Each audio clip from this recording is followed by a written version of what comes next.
Tu és soberano sobre a terra, sobre o céu tu és Senhor absoluto.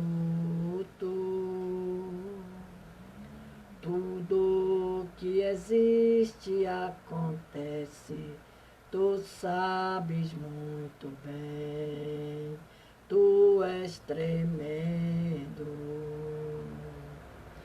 E apesar dessa glória que tens, tu te importas comigo também. E esse amor tão grande eleva-me a ti, tu és tremendo. Deus tremendo.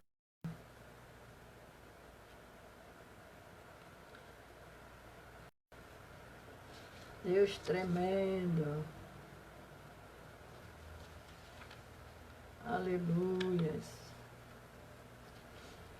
Glórias a Deus.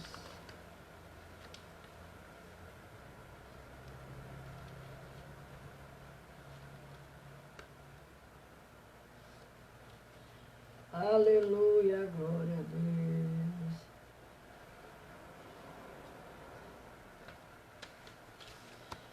Imploramos, nosso Salvador,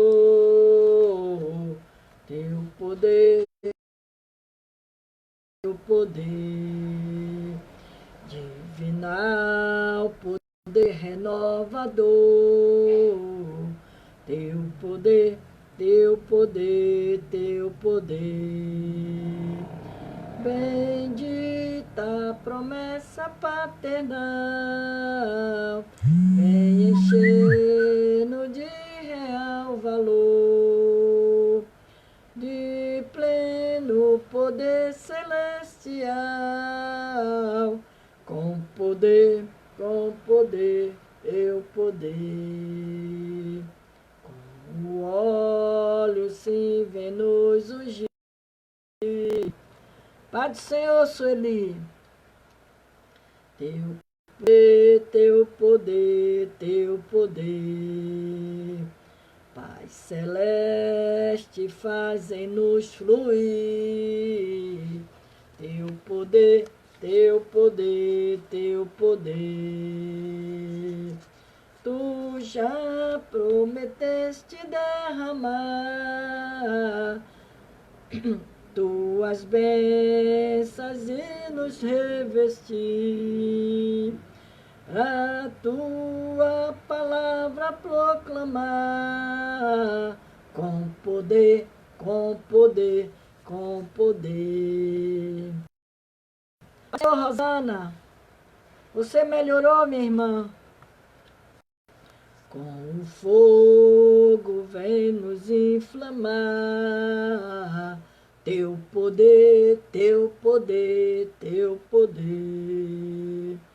E de toda mancha nos limpar, teu poder, teu poder, teu poder. Aquece os frios, ó Senhor, fazem os que dormem despertar. Nós te suplicamos com fervor, teu poder, teu poder, teu poder. Como a brisa queira soprar. Tem nada não, Sueli, foi a sua energia que foi embora, né? Você disse que acabou a luz. Teu poder, teu poder, teu poder, perene, ó doce comunhão, vem depressa, não encher nos coração.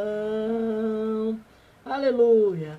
Com poder, com poder, com poder. Glória a Deus. Aleluia. Vamos hoje ler a palavra do Senhor. Aleluia. Aleluia. Hoje nós vamos falar sobre uma mulher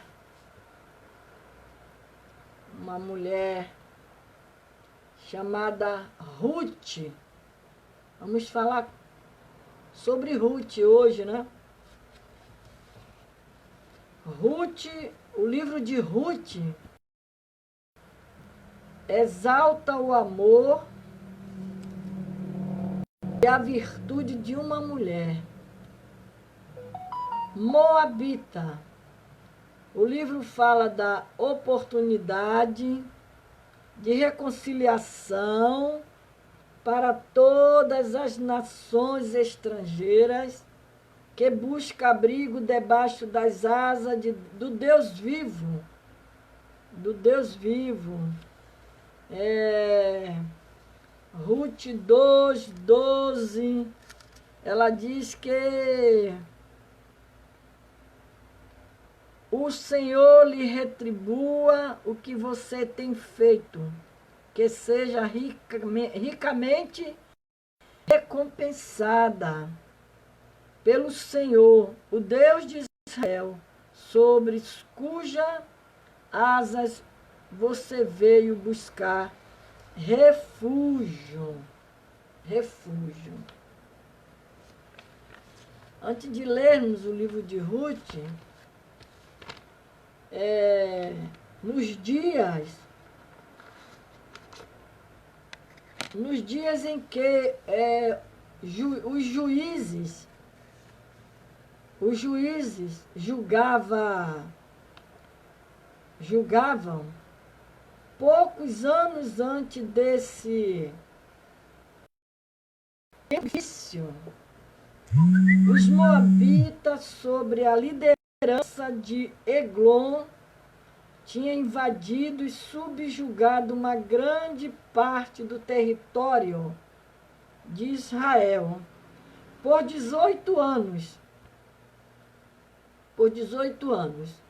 Até que Eude, o canhoto, matou este rei, o rei de Eglon, e libertou Israel. Depois disso, Moabe submeteu-se a Israel por 80 anos. Por 80 anos. E o livro de Ruth, ele conta essas palavras, essas passagens.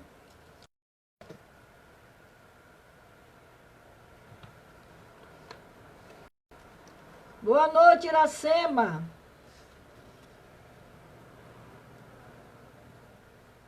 Em Boaz, Ruth, os israelitas e gentios são personificados nada além do amor e da fé pessoal de Ruth. Foi exigido dela para encontrar abrigo sobre as asas de Israel. O livro de Ruth, ela conta uma história. Ela conta uma história de um drama familiar. Um drama familiar que Ruth nos coloca face a face, com um drama familiar. Nesse drama surge vários problemas entre essa família. O problema da crise financeira, o problema da imigração, o problema da doença, problema da morte, problema de viuvez, problema da pobreza, problema da amargura contra Deus. Ao mesmo tempo, o livro de Ruth nos fala sobre a força da amizade, a beleza da providência e a recompensa da virtude. Esse livro de Ruth, Ele é uma história cheia de emoções profundas, em que se destaca o poder do amor e a vitoriosa providência divina. Aleluia. A providência divina. Quando o livro de Juízes, que trata de guerras, contendas, né? O de Ruth, porém, trata de amizade e amor. No livro de Juízes, o julgamento de Deus está mostrando à nação de Israel a loucura do passado, a loucura do pecado. No livro de Juízes, ela mostra o julgamento de Deus. Já no livro de Ruth, o amor e a virtude estão sendo recompensados. Na verdade, o livro de Ruth trata a respeito de Deus e ele é o personagem principal desse precioso livro. Vale ressaltar que em uma sociedade dominada pelos homens, a personagem central desse romance são duas mulheres que desafiaram a crise e agiram com fé na providência divina. A primeira era uma judia idosa, pobre viúva e seus filhos, que é Noemi. A Noemi. A outra era e seus filhos. A outra era uma gentia viúva que se apega à sua sogra, que é Ruth, e se converteu ao Deus de Israel. Ao Deus de Israel. Além de oferecer-nos abençoadoras, lições morais espiritual. O livro de Ruth, ele transmite isso para nós. Esse livro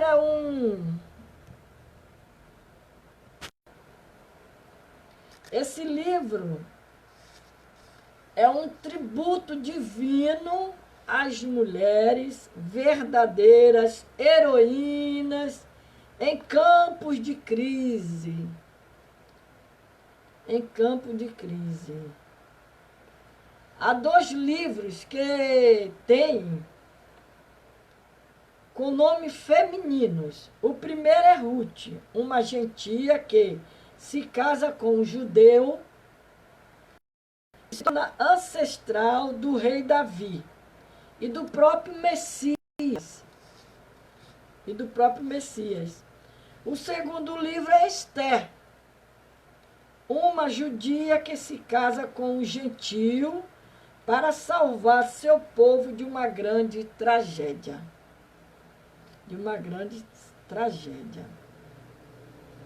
Aleluia. Um tempo de estabilidade econômica, moral e espiritual. O livro de Ruth foi escrito por um período mais turbulento da história de Israel, né? O período dos juízes. Esse foi um longo período de aproximadamente 350 anos, que começou e depois da morte de Josué, e só terminou com a coroação do rei Saul. Boa noite, Pedro. E nesse tempo, o povo israelita viveu como um elevador, ora caminhando para cima, ora caminhando para baixo. O povo alternou a sua vida, oscilando entre rebeldia contra Deus e a volta para ele, a estabilidade política, o colapso moral, a infidelidade espiritual, foram a marca distintiva desse tempo. Na verdade, a volta para Deus era superficial, pois o povo só buscava a Deus para se ver livre de suas angústias.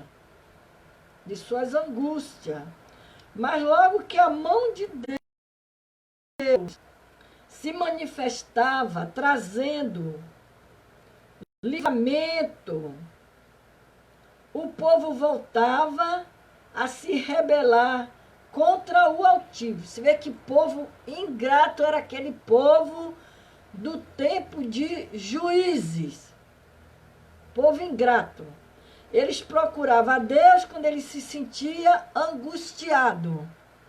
Aí quando Deus abençoava eles, ele aí virava as costas para Deus. Irmão, e hoje é assim, hoje não é diferente disso não. Hoje não é diferente não. E o povo buscava a Deus por aquilo que podia receber, né? Que podia receber dele, de Deus.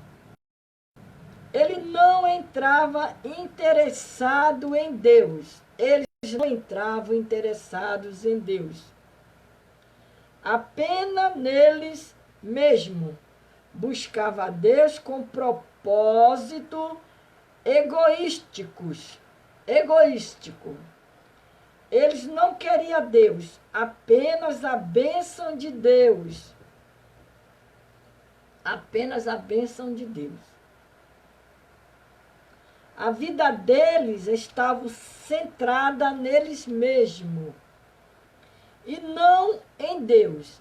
Vivia de forma antropocêntrica e não teocêntrica. Não teocêntrica. E diz que dentro dessa a história de Ruth surgiu. A história de Ruth surgiu como uma espécie de refrigério, de sopro suave, de calma e de bonança em meio a um delírio de tempestade. Aleluia. Glória a Deus. Os cananeus da antiguidade, assim como muitos povos de hoje, pensavam que a religião era a chave da prosperidade. Que a economia era predominantemente agrícola, a prosperidade passava inevitavelmente pela fertilidade da terra. Ela devia produzir abundantes colheitas, rebanho férteis. Na crença cananita, o deus de Baal era o ciclo regular da natureza, da fertilidade, do solo. A palavra de Deus ela é muito boa para nós. Muito boa mesmo. Nos dias dos juízes, o povo israelita vivia rodeado pela religião de Baal. Eles viviam divididos entre preservar a fé em Deus ou sucumbir à sedução dos cultos a Baal. Um tempo um tempo em que a fome castigou a cidade de Belém. Paz do Senhor, Ibrahim. Eronildes, paz do Senhor, minha linda. Seja bem-vinda. Belém, a terra que manava leite e mel. Belém está desolada. O livro de Ruth fala da saga de uma família que vivia na cidade de Belém, chamada de Casa do Pão. Casa do Pão. Um dia faltou pão. A cidade deixou de ser um celeiro para ser um lugar de desespero, a fome. A casa do pão estava com as prateleiras vazia, com os fornos frios e sem nenhuma provisão. Belém era uma mentira, era um engano, uma negação de si mesma. Belém. Quando a crise chega, ela atinge a todos, pobres, ricos, homens, mulheres. E estamos vivendo essa época. O que está acontecendo mundialmente, ela está atingindo rico, pobre, homem, mulher, criança, todo mundo. É uma crise que está acontecendo mundialmente, né? Mundialmente. E quando a crise chega, ela atinge todos. Ela está atingindo todos. Pobres, ricos, homens e mulheres. Elimeleque era um homem abastado, tinha terras, tinha bens. Contudo, a crise o atingiu, a fome também chegou à sua casa, porque era uma crise que estava acontecendo naquela cidade de Belém. Aleluia. A fome não era apenas uma casualidade, nem mesmo resultado de uma tragédia natural. A seca que devastou os campos fez mirrar as sementes no ventre da terra, que cortou das despensas a provisão e levou para as mesas o espectro da fome. Era o juízo. É o que nós estamos vivendo hoje. É o juízo de Deus na terra, nos quatro cantos do mundo. É o juízo de Deus. Era o juízo de Deus, a desobediência. A desobediência. O tempo dos juízes experimentou o juízo de Deus também. Os inimigos que vinham devastavam os campos, saqueava seus bens, riquezas, era instrumento do juízo de Deus ao seu povo rebelde, porque Deus não gosta de rebeldia. O que mais Deus fala na palavra dele é: seja bem-vinda, Débora. A do Senhor, Neceilda. Então, era o tempo dos juízes. O tempo do juízo experimentou o juízo de Deus. Os inimigos que vinham, eles devastavam os campos, saqueavam seus bens, riquezas eram instrumento do juízo de Deus. Ao seu povo rebelde, a aliança de Deus encerrava bênçãos e maldição. A obediência produz vida, todos nós sabemos. sabemos, ele fala muito na sua palavra sobre a obediência.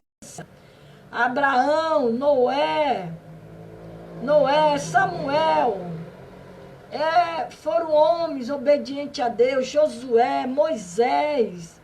E Deus se agradava deles por causa da sua obediência. Então, a obediência, ela produz vida. Mas a rebeldia gera morte.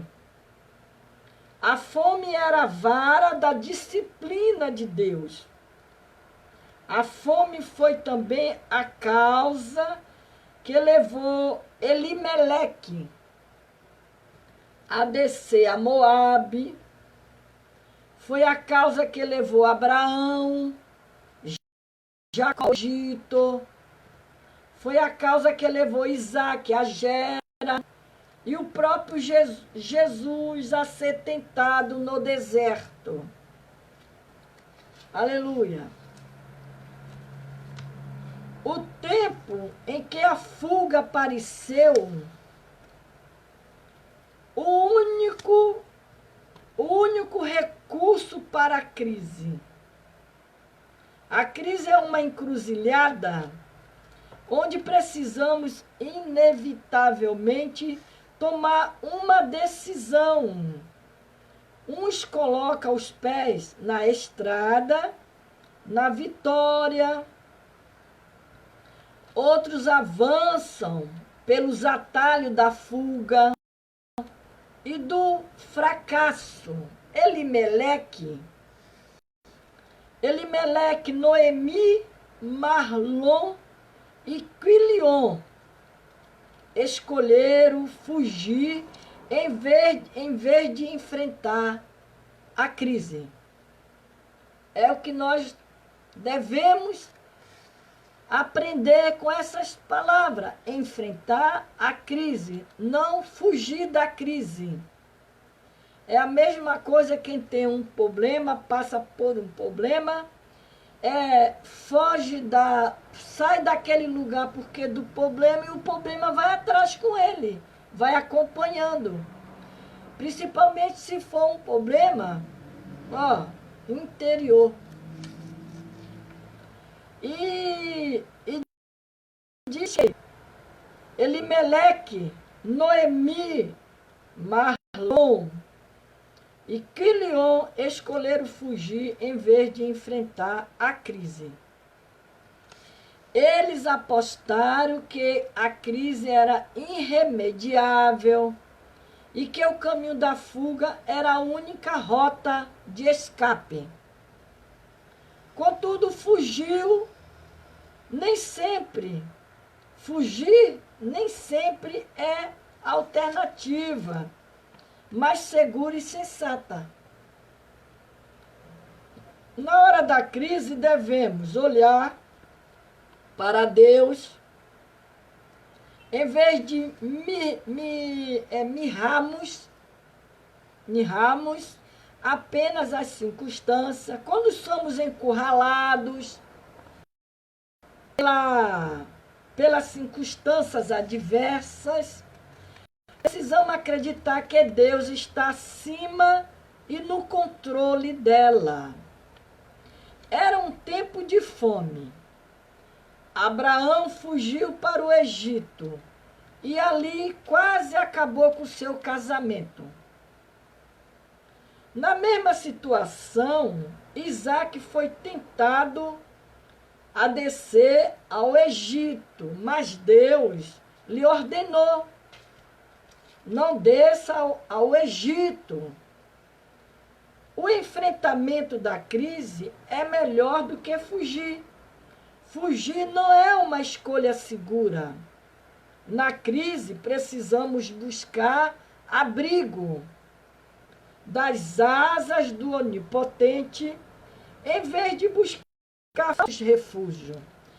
E esse Isaac, quando Deus proibiu ele de sair da terra de Gera, ele obedeceu. Ele disse logo para Isaac, Deus disse para Isaac: olha, lembre do seu pai, Que eu falava com seu pai, se ele obedecesse, ele seria abençoado, ele teria bens. E ele obedeceu à voz de Deus, Isaque. E ele, tanto é que ele ficou na cidade de Gera, e lá ele foi cavar os poços que o pai dele, Abraão, tinha aberto, e os inimigos do pai dele entulharam tudo. Então ele foi trabalhar em cima daqueles poços. Aleluia! O tempo em que a crise se agigantara, a fuga de Belém para Moabe foi marcada por muito desastre na família de Elimeleque. Buscar refúgio fora da vontade de Deus é um consumado engano. Eles foram para Moabe em busca de sobrevivência e encontraram a morte. Por isso que nós temos o dever de tudo que nós vamos fazer, colocar tudo na direção de Deus, pedir a Deus direção, buscar a Deus, conversar com Ele. Que Deus vai falando até pelos seus sinais, Ele vai dando os sinais para você. Então, melhor. E Elimeleque, olha o que ele encontrou em Moabe. Ele encontrou morte. Eles foram buscar o pão e encontraram a doença. Eles foram buscar a vida, eles encontraram uma sepultura. A terra estrangeira não lhe deu segurança, mas um enterro. Que tipo de crise aquela família enfrentou em Moabe? Em primeiro lugar, a enfermidade. A doença é o pior do que o escassez de pão, porque a pessoa doente, ela não tem força para nada. Eles saíram por causa da fome, mas não puderam fugir da doença. Elimeleque liderou sua família rumo a Moabe para fugir da fome, mas não conseguiu livrar sua família dos tentáculos da enfermidade. Porque ele saiu de Belém sem a direção de Deus. Ele não ouviu Deus, não esperou Deus agir em favor dele. Ele saiu, ele se apressou, ele saiu apavorado com a fome acontecendo. Ele já tinha perdido tudo lá em Belém, porque o escasseio, a fome, o juízo de Deus estava sobre aquela cidade, e ele não ficou. Em segundo lugar, a morte. Elimeleque tombou em terra estrangeira, porque a cidade de Moabe, para eles, eram lugares estranhos. Ele morreu e deixou sua família órfã em terra estranha. A dor do luto é mais aguda do que a dor da pobreza. O escassez é menos doloroso do que a morte. 10 anos se passaram. Malom, Quilion casaram em Moabe.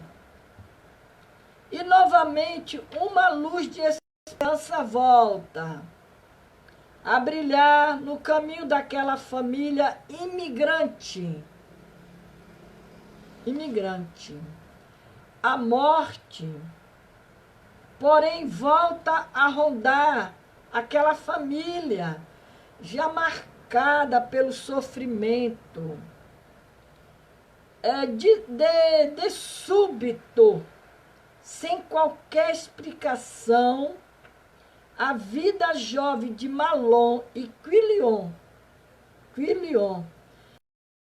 fada em terra estrangeira. Noemi perdeu tudo em sua terra. Seu marido, seus filhos, seus sonhos. Ela já está velha, viúva, pobre, sem filhos, em terra estrangeira. Olha, ela tinha tudo, mas porque do marido, ela perdeu tudo. Porque do marido. Ela não tem filho nem descendente. Sua semente vai ser cortada da terra. Sua memória vai se apagar. E ela então passa a alimentar-se de absurdo. Ela introjeta uma amargura existente, assoladora na alma. A mulher ficou triste, ficou desanimada, perdeu tudo, perdeu o marido, perdeu o filho, saiu da sua terra porque do marido. Chega mesmo a mudar de nome. Não quer mais ser chamada de Noemi, mas de Mara, que significa amargura. Amargura. Você lê essa passagem no capítulo de Ruth 1:20. Em terceiro lugar, a viuvez. A viuvez. O livro de Ruth é um drama que fala da história de 3 mulheres que ficaram viúvas, pobres, desamparadas e sem filhos. A matriarca Noemi perdeu não apenas o marido, mas também os filhos. Isso é em terra estrangeira. Para ela, o futuro havia fechado. Havia fechado. As cortinas haviam se fechado. A esperança fora enterrada na cova dos seus próprios mortos. Em quarto lugar, a revolta contra Deus. A ela se revoltou Deus. Noemi, embora fosse uma mulher crente, cuja fé foi mantida intacta no Deus de Israel, em terra pagã, desenvolveu uma teologia errada acerca da providência divina. Ela passou a olhar para a vida com os óculos do pessimismo. Ela estava desiludida, ela estava desanimada, ela estava amargurada, ela estava entristecida. Não era normal tudo aquilo que aquela mulher estava passando. Aleluia! E hoje não é diferente. Muitas pessoas estão passando por esses tipos de situações. Mundialmente nós estamos vendo aí o que está acontecendo. Ela passou a olhar para a vida com o óculos do pessimismo. Ficou desacreditada. Ela não acreditava no acaso, nem no determinismo cego. Sua teologia, porém, estava errada, pois pensou que Deus estava descarregando sobre ela o seu juízo. Ela deixou de ver um plano mais elevado e um propósito mais sublime no meio da tragédia. Aí um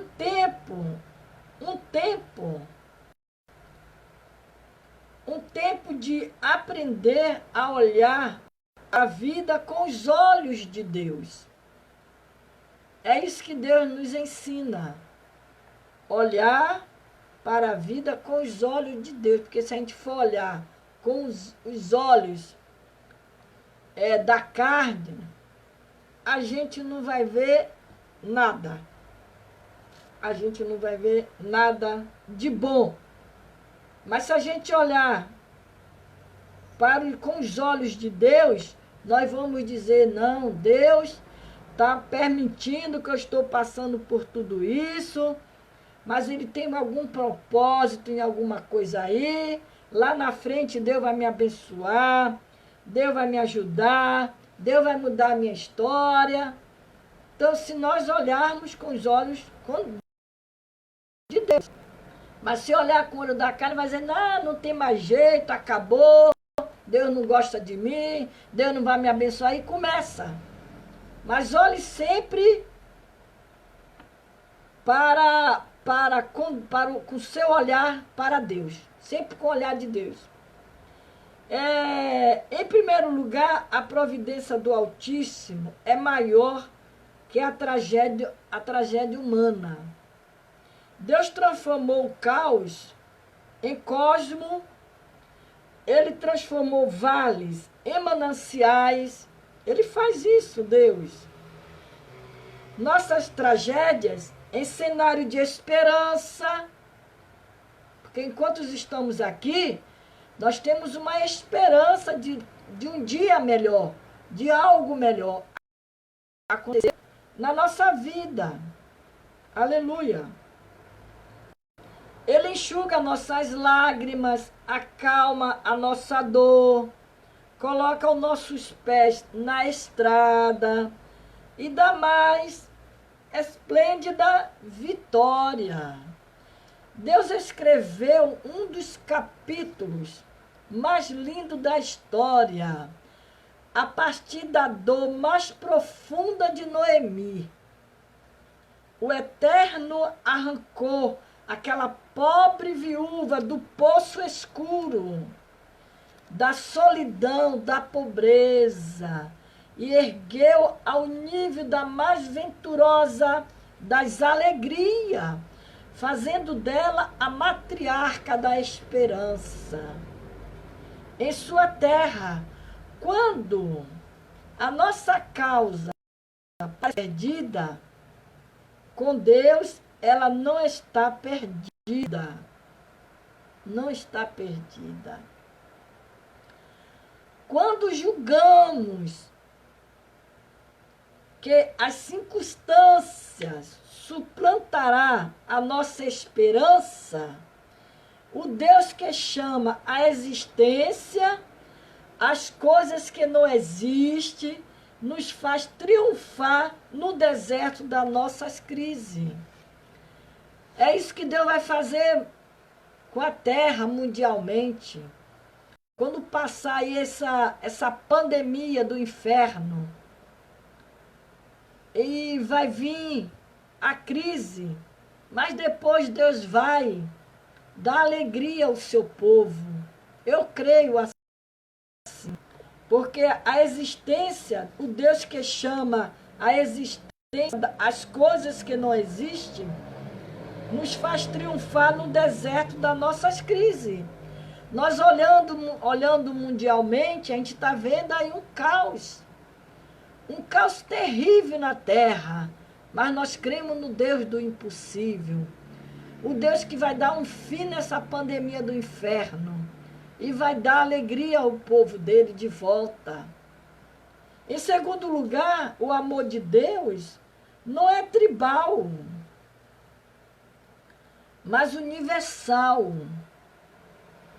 Deus prometeu abençoar todas as famílias da terra por meio de Abraão. Você vai ler lá em Gênesis, 12:3, você vai encontrar essa passagem. O amor de Deus é universal, englobando todo o povo. Deus não faz acepção de pessoas nenhuma.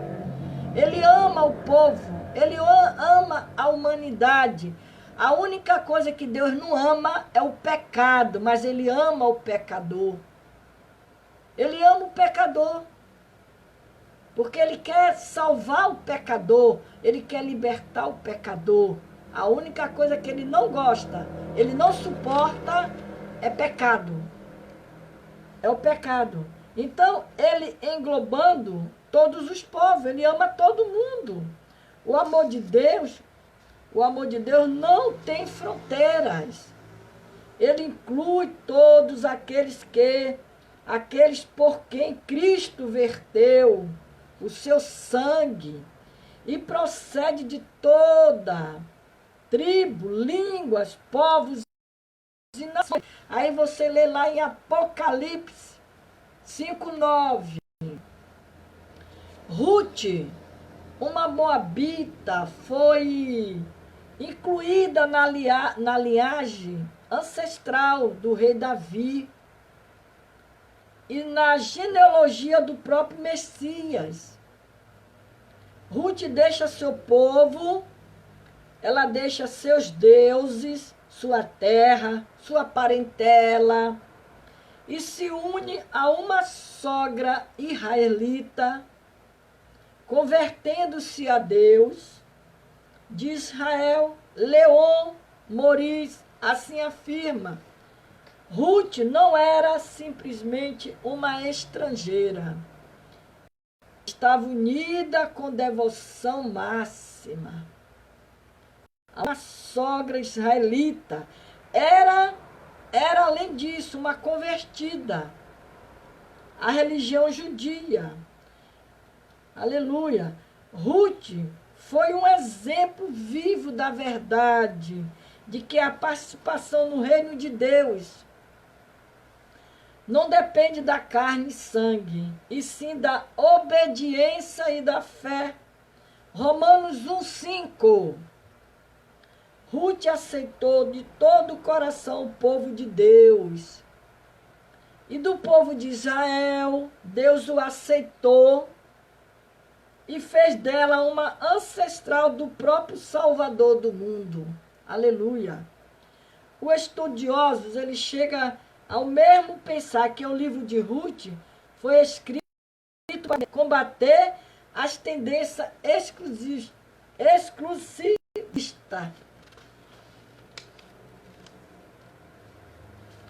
Deus, ele é bom. Deus, ele é fiel. E de alguns judeus, que considerava todos os demais homens excluídos da esfera do cuidado e do interesse de Deus, entendeu? Entendeu que assim como Jesus contou a parábola do samaritano para derrubar a prepotência e a arrogância dos judeus, inclusivista, Ruth tem sido escrito para enaltecer como heroína, uma moabita,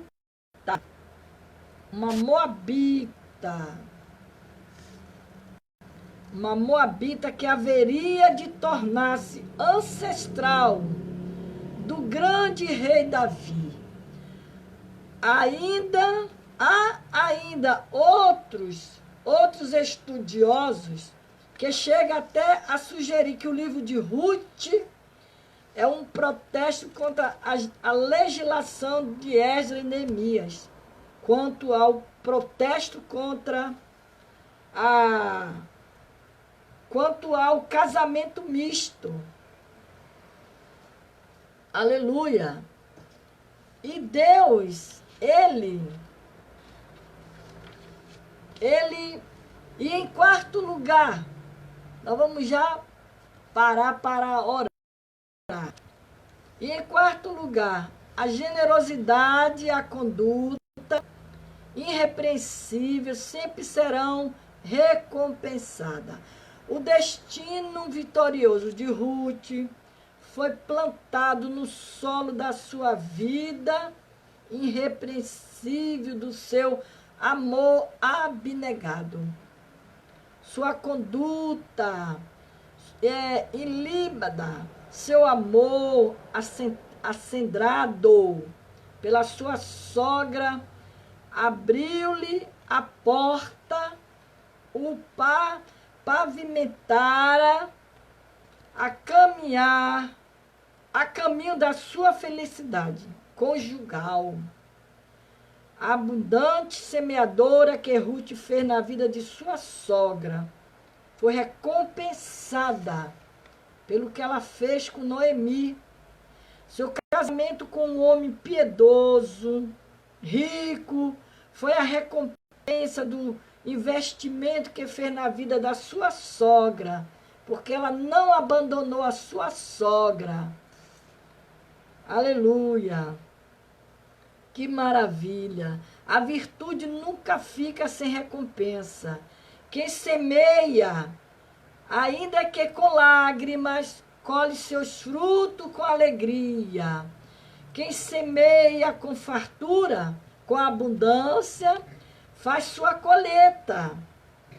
Se a recompensa não for recebida na terra, com certeza será segura no céu. Em sexto lugar, uma amizade verdadeira não se desfaz na adversidade e nem se enfraquece na prosperidade. Ruth não foi fiel. Ruth não foi fiel à sua sogra apenas nos tempos de escassez e pobreza. Ela também continuou investindo na vida da sogra, depois de ter se casado com um homem rico. Lá no capítulo 4, 13 e 17 de Ruth. Você vai encontrar essas passagens bíblicas. As próprias mulheres de Belém disseram a Noemi que lhe era melhor do que 7 filhos. Ruth não descartou sua sogra quando dela não mais precisava. Aleluia! Ruth continuou honrando a sua sogra. Mesmo depois de ter um marido rico e dar à luz a um filho promissor. A sua amizade não era mais uma relação utilitarista, conveniente. Seu amor não era apenas de palavra, mas de fato e de verdade. Em sétimo lugar, quando o nosso recurso acaba, nos tornamos totalmente desamparados. Deus nos aponta um remidor. Aleluia. Um dos temas centrais do livro de Ruth é a redenção. Boaz é um símbolo de Cristo. O nosso remidor. Aí você vai ver lá em Ruth 4, 9 e 10. Cristo nos remiu, pagou a nossa dívida e nos comprou para Ele. Agora somos sua propriedade exclusiva. Pertencemos a Ele e Ele a nós. Sua provisão nos pertence, suas riquezas, nossas heranças, sua justiça são as nossas vestes alva. Aleluia. E em oitavo lugar, as tragédias humanas jamais podem anular os soberanos propósitos de Deus. Porque aquilo que Deus tem propósito, aconteça o que acontecer, Ele vai cumprir o propósito.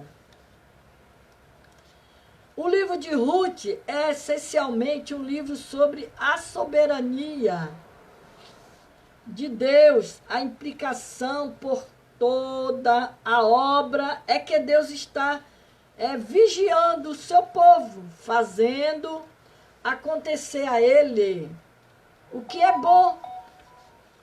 O que é bom.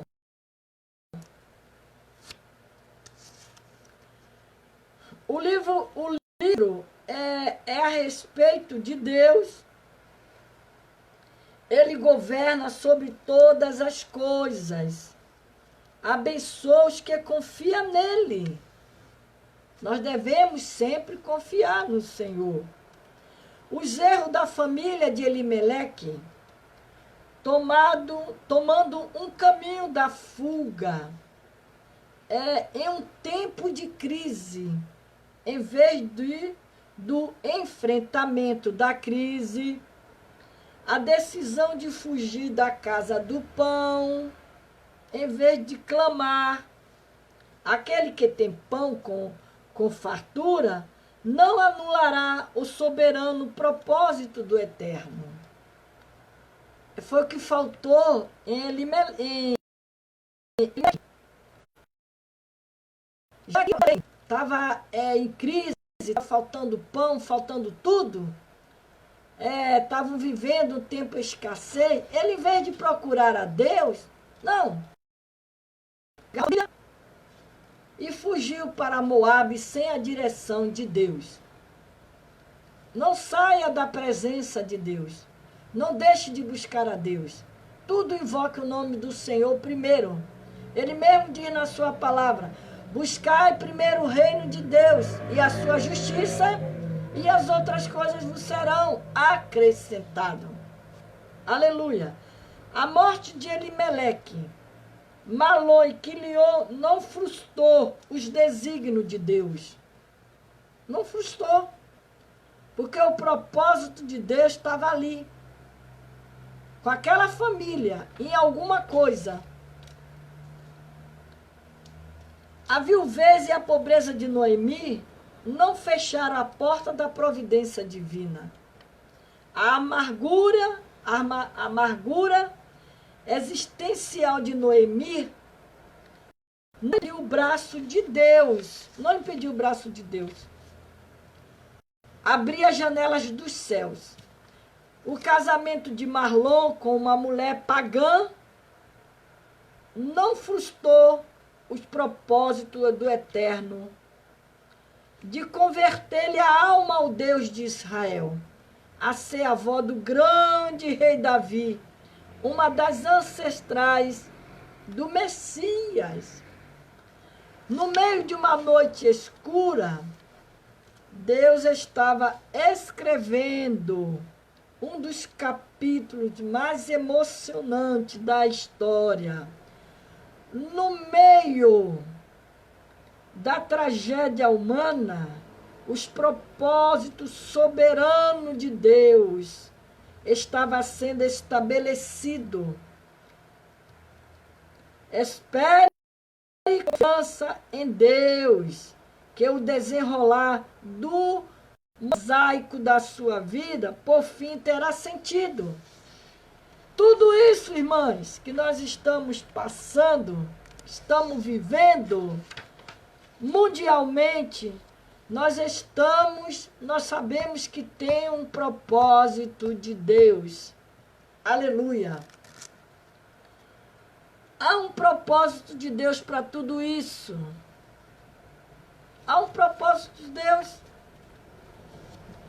Sabe por quê? A saga de uma família.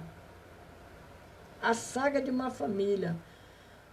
O livro de Ruth, ele trata de um homem, sua família, seu destino.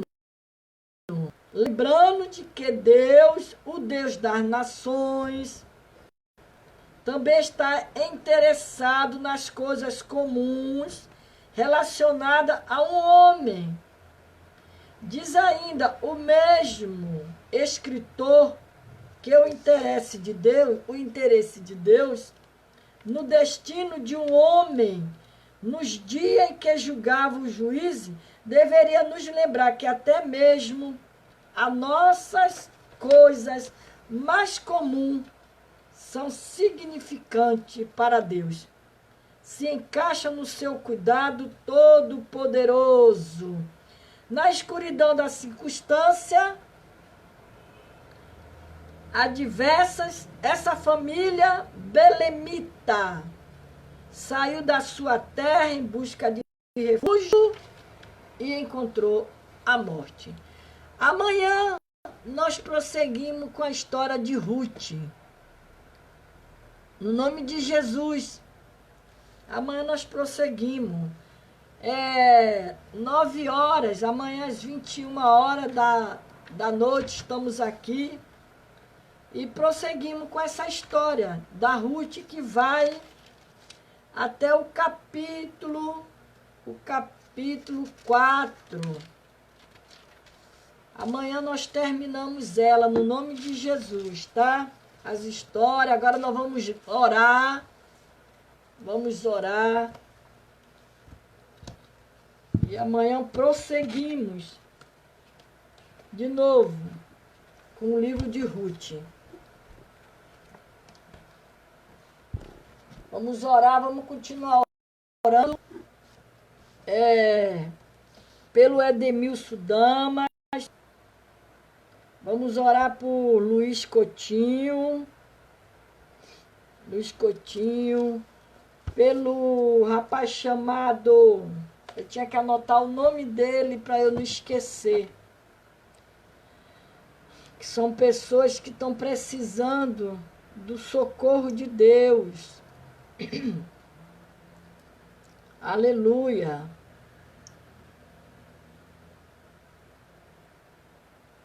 É Júlio César.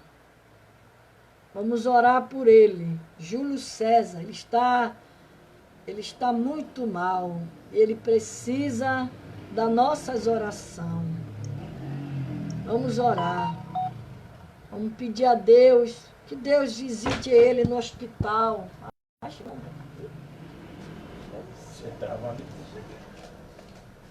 Vamos orar nessa noite com as amadas irmãs. A Sueli Santiago, Rosane, Sena, Adriana Lima, Iracema, Eugênia, Eleonora, Pastor Antônio Ibrahim, Eronilde, Rosângela, missionária Tânia, Neceilda, Débora,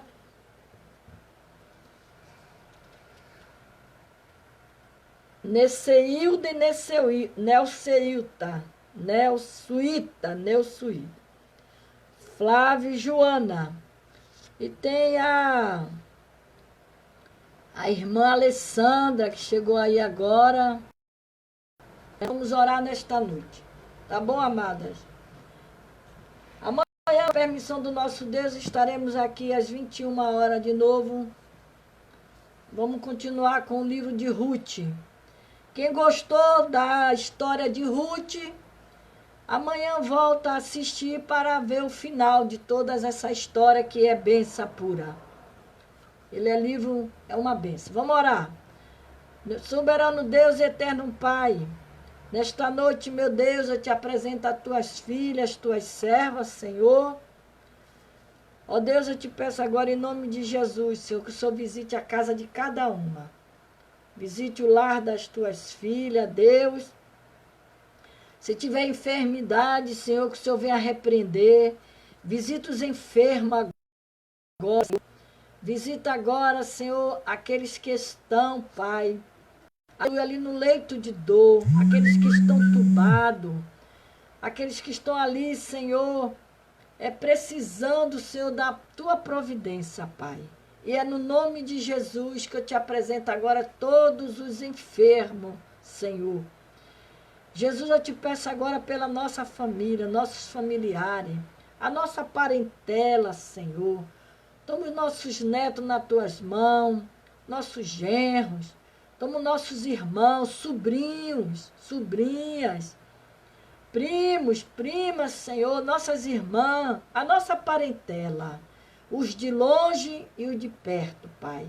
Eu te peço nesta hora, Deus, visita cada um. Toma a causa de cada um. Cercando-nos, Senhor, com tuas muralhas de fogo, Pai. Nos guardando e nos protegendo do mal. Como diz o Salmo 91, que nenhum mal nos sucederá, nem praga alguma vai chegar na nossa tenda. Que o Senhor nos livre dessa peste perniciosa, Senhor. Que o Senhor envie os seus anjos, Deus, para nos guardar, para acampar, Senhor, ao nosso derredor, a nossa casa. Unge, ó Deus, os umbrais da nossa casa e nos livra do mal. Em nome de Jesus, Senhor. Senhor, nos livra do mal. Livra os nossos, Senhor. Nos cobre com teu sangue. Em nome de Jesus, Senhor. Senhor, toma o presidente nas tuas mãos. Toma os prefeitos de cidade e os governadores. Dá sabedoria, Senhor, a esses homens, Pai, para conduzir, Senhor, este país. Em nome de Jesus, Senhor. Toma os médicos nas tuas mãos, os enfermeiros, Senhor, que estão na linha de frente, Senhor. Meu Deus, protege esses homens. Guardam eles, meu Deus, e livra dessa maldita, Pai, pandemia, Senhor. Em nome de Jesus. Vou abençoar com a palavra do Senhor, que diz: o Senhor te abençoe e te guarde. O Senhor faça resplandecer o seu rosto sobre ti e tenha misericórdia de ti. O Senhor sobre ti levante o seu rosto e te dê a paz. A paz do Senhor, Sueli. A paz do Senhor, Leonora. Dá um beijinho no Theo, tá? Paz do Senhor, Alessandra Simas. Neusuíta. A paz do Senhor, Rosana. No coração de vocês. Até amanhã, com a permissão do Pai Celestial, estaremos aqui com continuidade com a história de Ruth, tá? No nome de Jesus. A Cátia Pedro, minha companheira aí, a escudeira aí da nossa, lá do grupo Jardim de Oração e Cura, ela que comanda lá. Jardim de Oração e Cura. São as intercessoras lá daquele grupo lá. Muitos pedidos de oração é colocado ali e elas oram, intercedem, nós oramos e Deus responde a nossas pequenas e humildes orações. O Senhor para todos vocês, que Deus o abençoe, nos dê uma noite de paz. Compartilhe esses vídeos, bota no seu grupo, semeia a palavra do Senhor. Nós precisamos semear esta palavra. Um beijo no coração de cada um. Até amanhã, se Deus quiser, com a permissão do nosso Deus. Que Deus nos livre do mal e nos livre da seta noturna e livre os nossos